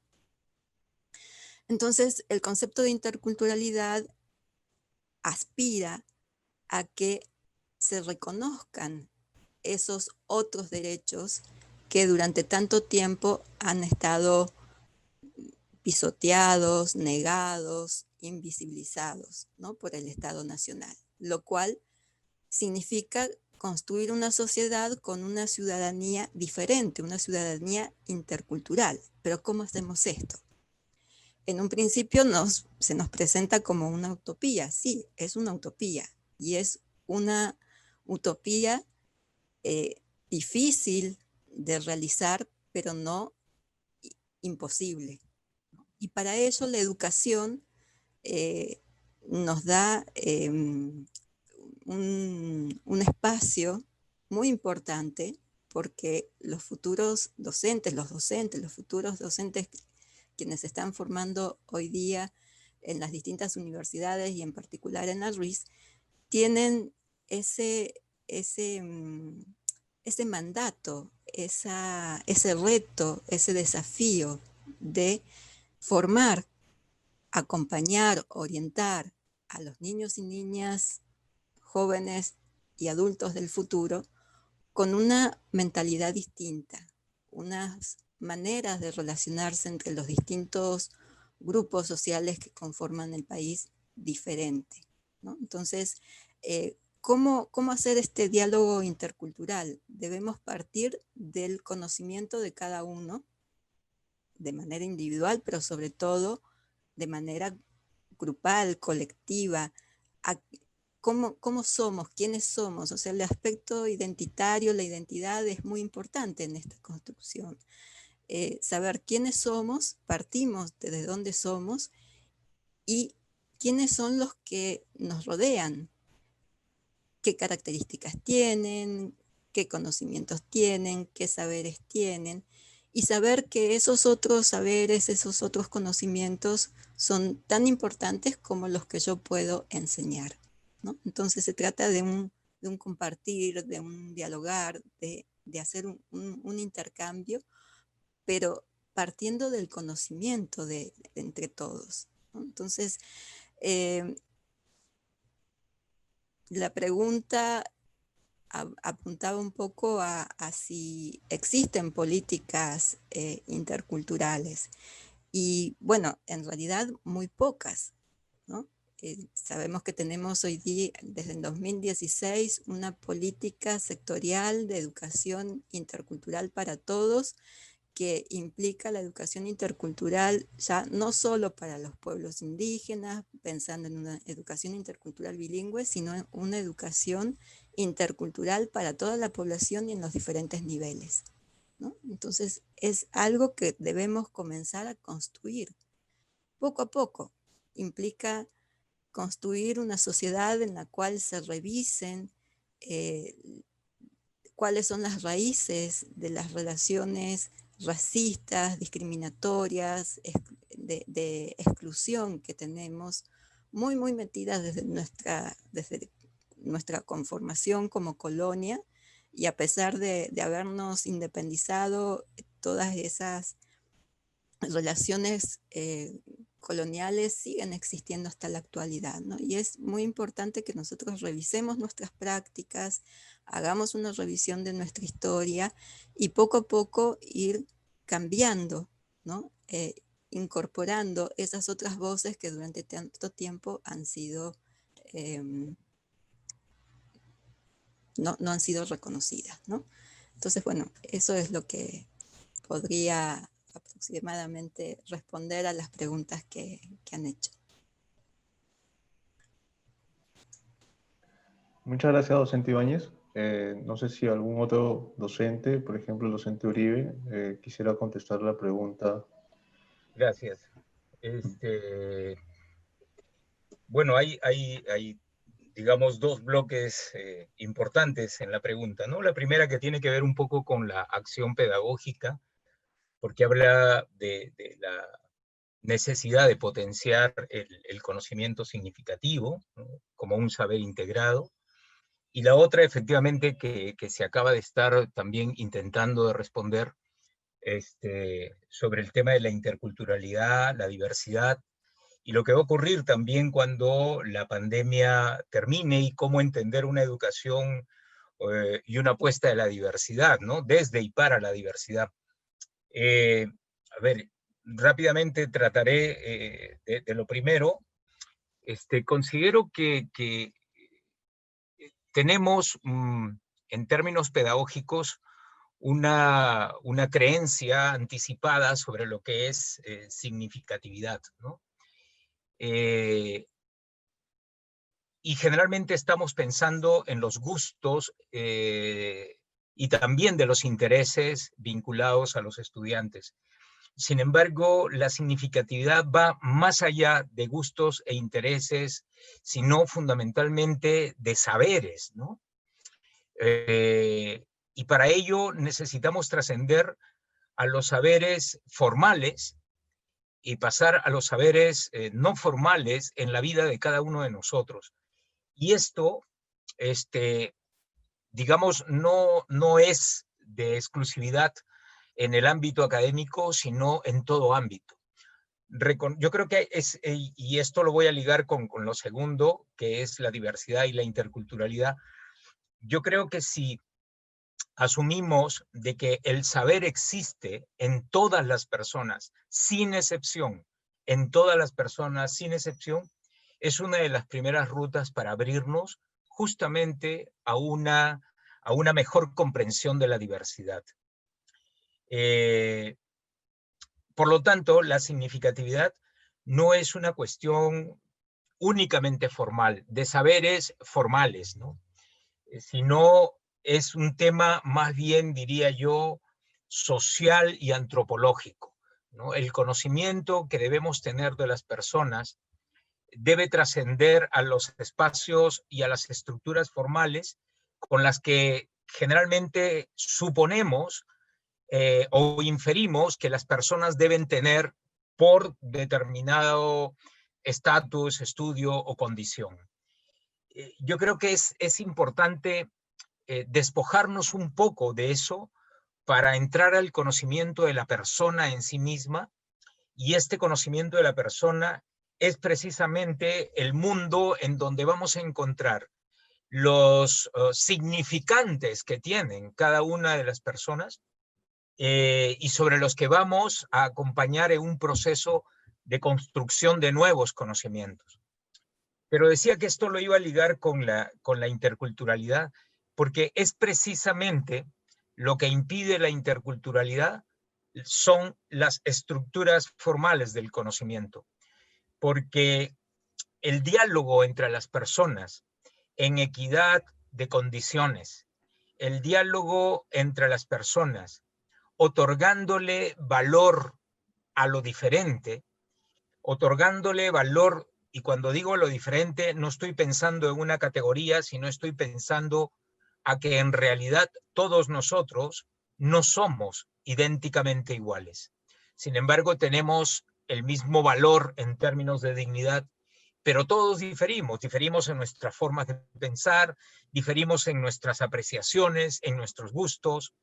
Hoy diferimos, somos 4 personas que tenemos una lectura, cada uno desde su propia perspectiva, de un solo tema. Y debería esperarse que todos hablaran más o menos de lo mismo. O sea, lo intercultural no es un tema étnico. Lo intercultural es un tema de saberes diferentes. Lo étnico marca con mayor evidencia esta diversidad, pero no significa que tiene que ser lo étnico motivo de la interculturalidad. Nace quizá por ahí.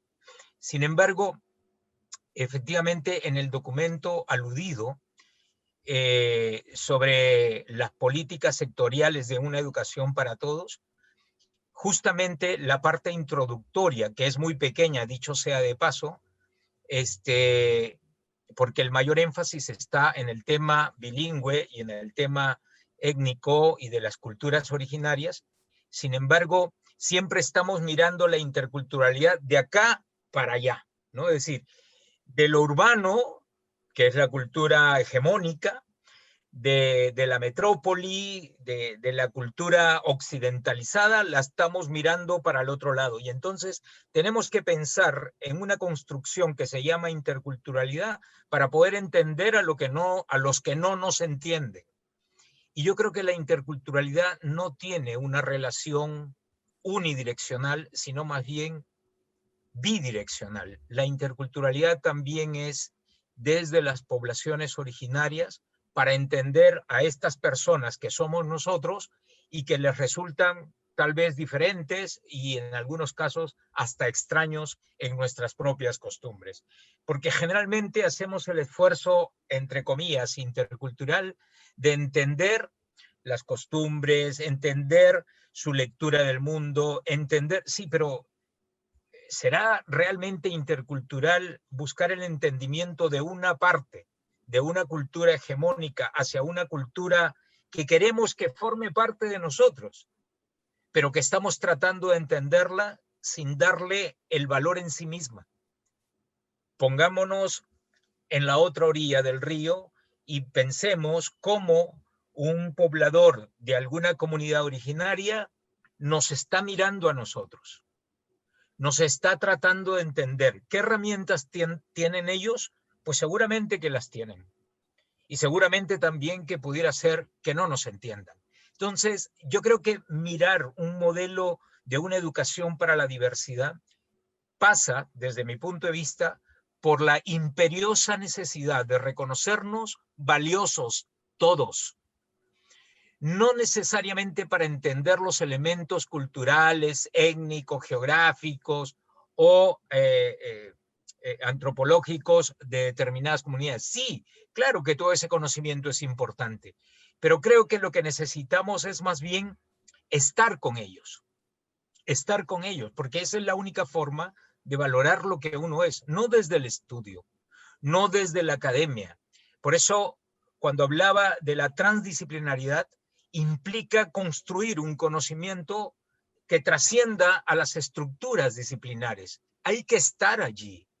El saber en una población originaria tiene tanto valor como todos los años que se emplearon para descubrir la penicilina. Los métodos son diferentes. ¿Creemos acaso que una planta o que un alimento se descubrió de la noche a la mañana?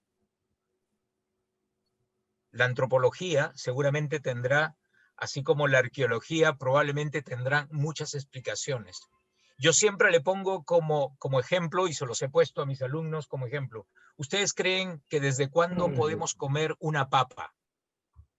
¿La papa no es acaso una raíz enterrada? Nos hemos preguntado cómo antropológicamente y culturalmente cuánto saber tuvo que transcurrir y cuántos años tuvo que transcurrir para que los pobladores llegaran a este conocimiento. Claro, hoy la tenemos en un plato y ni siquiera nos cuestionamos cómo se descubrió, cómo apareció y por qué de pronto lo comieron. ¿Cuántas personas tuvieron que fallecer en el intento de encontrar qué comer? Todo este saber no puede ser desconocido cuando pensamos en la interculturalidad o cuando pensamos en una educación que apueste por el reconocimiento de la persona sin distinción. Entonces, creo que, por un lado, la significatividad, así como los conceptos vinculados a la interculturalidad y a la diversidad, pasan, desde mi perspectiva, por el imperioso y necesario conocimiento de la persona, pero no es un conocimiento académico, es un conocimiento de entender, de lo que diría Morán, de una comprensión profunda por lo humano, de una comprensión profunda que nos lleve precisamente a sabernos que formamos parte de un mismo espacio que se llama Tierra. Y por eso también habla Morán en algún momento de construir esta identidad planetaria dividida por fronteras, dividida por intereses económicos, dividida por intereses políticos y por una serie de divisiones, pero que en realidad somos parte de una misma tierra y de una misma comunidad. Gracias. Jesús. Sí, muchas gracias, docente Uribe. Creo que el docente Fay y el docente Ortiz le gustaría dar algún comentario respecto a las preguntas realizadas. Adelante, Ricardo. Gracias, Claudio, gracias. Bien, bueno, obviamente estoy de acuerdo con mucho de lo que están comentando mis colegas. Es evidente que estamos observando las cosas de una manera muy similar, o semejante más que similar, o sea, hay una preocupación en cada uno de nosotros por una dimensión ética, ¿no? Y claro, en mi caso yo soy, entre comillas, filósofo, ¿no es cierto? Entonces, obviamente mi orientación es claramente de un modo, ¿no? Y ciertamente yo trato de ver las cosas cuando hablamos de políticas de visión del país desde una perspectiva ético-política, ¿no? Una nación, un Estado nacional es una entidad política. Y una entidad política es una construcción finalmente política. Así, aunque suene tautológico decirlo, ¿no? Es una construcción política, ¿no? Donde pueden estar integradas una infinidad de grupos humanos, ¿no? Esos grupos humanos son culturas, son clases sociales y otras formas de diferenciación al interior de una enorme variedad con la que puede constituir una nación. Entonces, si es una construcción política, es evidente que es una construcción que tiene una finalidad ético-política. Y eso trasciende el ámbito cultural. O sea, las construcciones ético-políticas, lo que se llaman identidades ético-políticas, trasciende la dimensión cultural. ¿Por qué? Porque si no las trascendiera, alguna cultura sería la hegemónica o la asimilante, ¿no? Alguna de las culturas sería hegemónica o la asimilante. Entonces yo pienso, y me pareció que César dijo, no sé, justamente en esta interculturalidad multidireccional, y yo estoy de acuerdo con eso, ¿no? Por esos reconocimientos mutuos. Pero esos reconocimientos mutuos pasan, yo creo, por un factor fundamental que también es un valor ético-político, que es la tolerancia, ¿no? El hecho de coexistir en esa diversidad sin asimilarnos. ¿no? Y eso justamente es una disposición ético-política. Es decir, que los sujetos todos ceden, en parte, en pos de una convivencia, ¿no? A favor de una convivencia. Una convivencia que no excluye, obviamente, a un grupo por sus diferencias, en la que cada grupo se asume igual en derechos, y hay una palabra que yo trato de recuperar en el vocabulario ético-político, que es la palabra responsabilidad, ¿no? Donde cada grupo es responsable también respecto a lo que le pueda pasar al otro, ¿no? Y respecto también a sus propias decisiones personales o colectivas, ¿no? Eso es buscar, sí, en el derecho a la diferencia, pero también en la responsabilidad que implica vivir en las diferencias. Y eso es una firme disposición, ¿no? Hacia la tolerancia, ¿no? La tolerancia es un valor enorme, yo creo que para cualquier construcción ético-política, ¿no? Porque cuando toleramos estamos reconociendo la dignidad del otro, de cualquier otro grupo. Evidentemente que se educa para la tolerancia también, ¿no? Se educa para la tolerancia. Y respecto a los saberes, que yo creo que es un tema que es fascinante, ¿no? Estimulante y fascinante, ¿no? Y cómo los saberes, o el conocimiento en términos muy, muy genéricos, se vincula justamente a las decisiones políticas. Ese es uno de los temas que yo investigo, que es la relación entre conocimiento y poder. Es parte de una investigación que vengo desarrollando hace años. Entonces, es que ciertamente estas entidades políticas llamadas Estados nacionales tienen intereses propios, tienen sus propios intereses. El Perú tiene sus intereses, Chile tiene sus intereses, Alemania tiene intereses. Tienen intereses comunitarios, tienen intereses sociales, ¿no? Y ese interés justamente es asegurar la calidad de vida de sus ciudadanos y de sus ciudadanas, ¿no?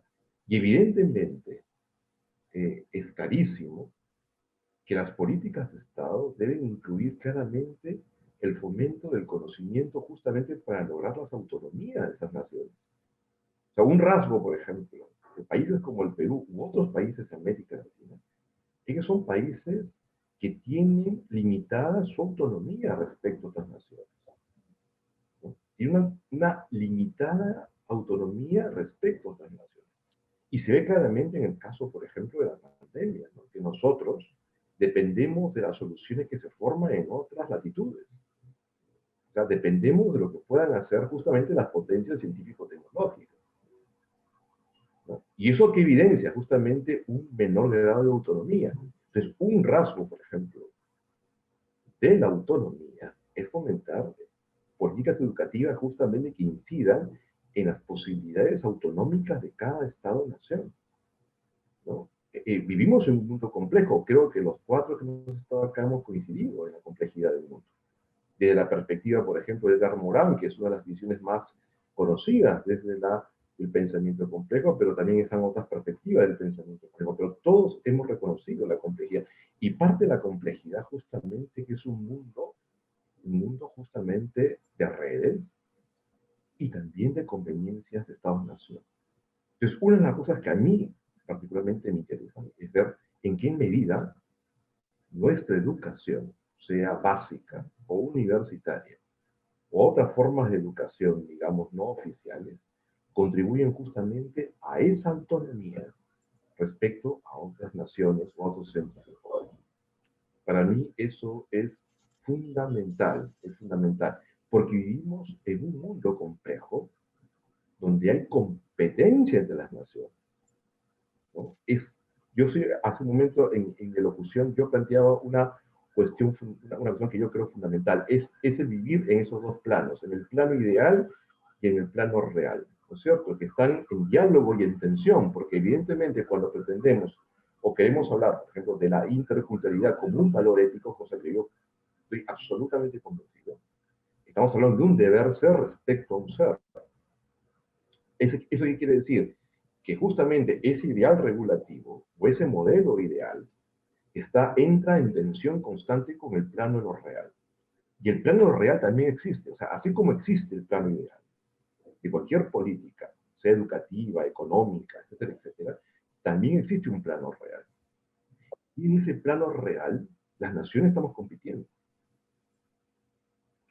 entre sí, ¿no es cierto? Hay a veces puentes con esas naciones, pero también a veces hay conveniencia con esas naciones. Y vivir en ese plano de lo real también es saludable, o sea, entender que la realidad tal cual existe.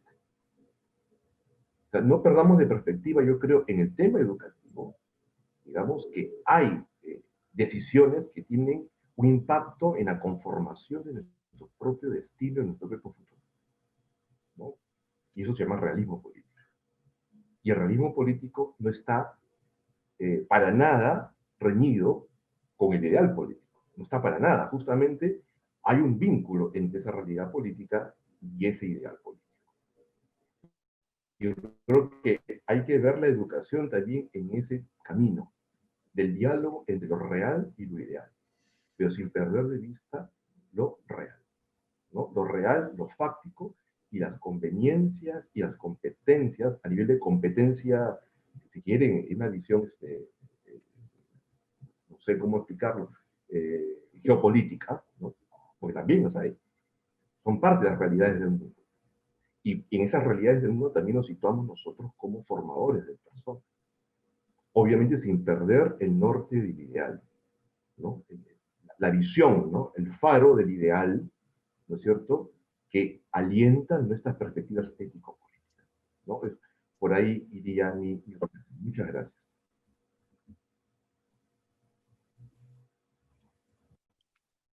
Muchas gracias, docente Falla. Ahora, docente Ortiz, no sé si le gustaría Sí. hacer un comentario.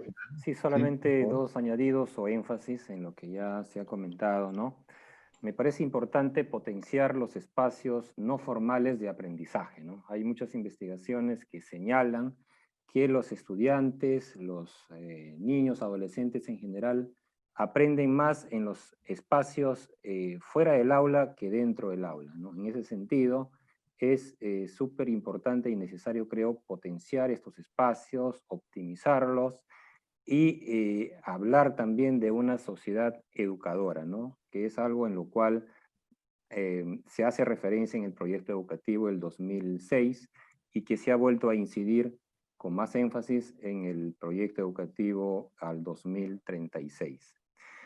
Luego, también en el currículum nacional tenemos, creo, una herramienta poderosa que son los contenidos o los enfoques transversales, ¿no? Que como sabemos son 7. El cuidado del medio ambiente, el bien común, la diversidad, la igualdad de género, el enfoque intercultural, y hay 2 más, ¿no? Están ahí en el currículum, creo que son herramientas poderosas, ¿no? Hay que trabajarlos con los profesores, con las escuelas, hay que desentrañar lo que implican desde lo cultural, ¿no? Y esto implica, pues, cambiar las mentalidades, como decía María Amalia, ¿no? Cambiar las prácticas de los docentes y cambiar, pues, nuestras mentalidades como sociedad, ¿no? Solo eso quería añadir. Gracias. Muy bien. Quiero agradecer a todos, a los ponentes en primer lugar por sus comentarios, por sus reflexiones. Ha sido de verdad una sesión bastante fructífera, creo que para todos. Y en segundo lugar, quiero agradecer a cada uno de los participantes por sus comentarios y preguntas. Siento que han enriquecido bastante el debate. Me gustaría también invitarlos a asistir a la mesa de diálogo de mañana, la cual tratará del tema la educación de la primera infancia, la niñez y la adolescencia en el marco de la pandemia. No sin antes invitarlos a seguir reflexionando respecto al tema y respecto a cada uno de los puntos tocados en las ponencias. Muy bien, los esperamos mañana a las 5 de la tarde. La sesión será transmitida también por Zoom y por Facebook Live de la Escuela de Educación de la Ruiz. Los esperamos, hasta pronto.